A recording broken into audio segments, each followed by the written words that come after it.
Against the background of Trump's first week in office, the country of the Netherlands has decided to take a stand against one of his proposed cuts. The Trump administration has decided to cut $600 million in aid that was destined for family planning and abortion in developing nations, mostly in the continent of Africa.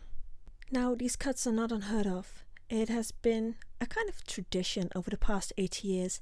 Every time a Republican president comes into office, cuts to foreign aid towards abortion and family planning have been pushed through.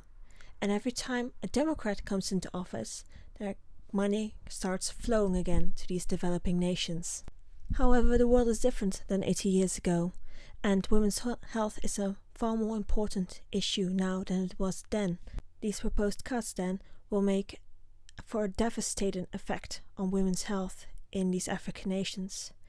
The Mary Stopes International, an organization that specializes in providing health for these women, state that due to these cuts, they estimate that there will be 6.5 extra unwanted pregnancies in the coming years.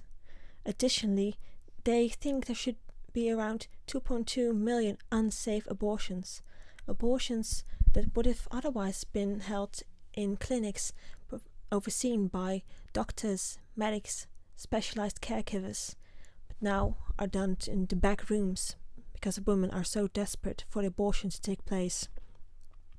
Additionally, they fear that as much as 21,000 women in the coming years will die as a result of childbirth because they are not given sufficient care.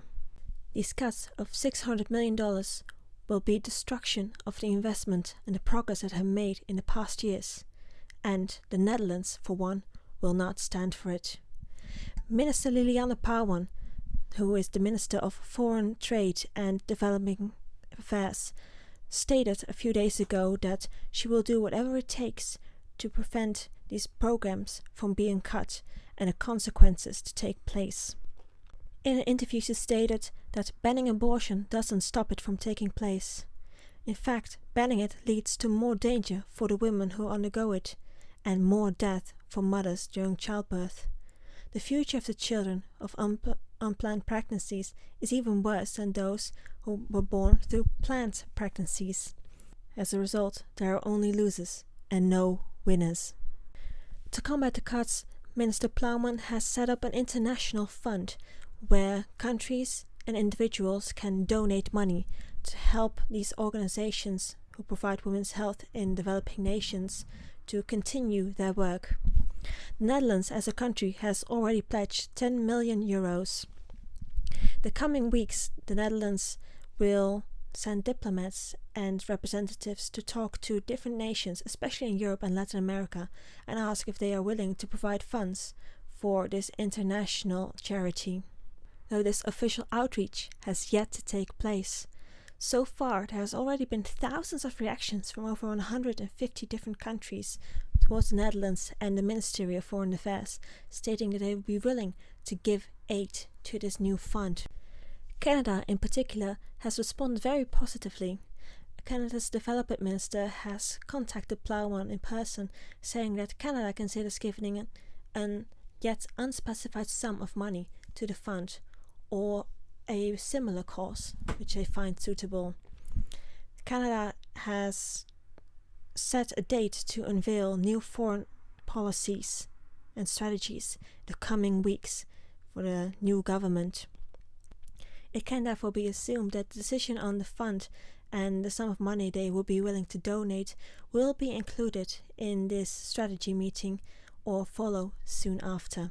In any case, it is good to see that multiple nations are willing to take a stand against these new atrocious policies coming out of the Trump presidency. The fact that 150 countries have reached out to support the fund is quite a positive sign, seeing we have less than 200 countries in the world. I think that it is a sign that women's health matters, and it matters to a lot of people and a lot of governments. And it also shows that even though abortion has become a part of women's health, it's not all inclusive. And even though not everyone agrees with abortion.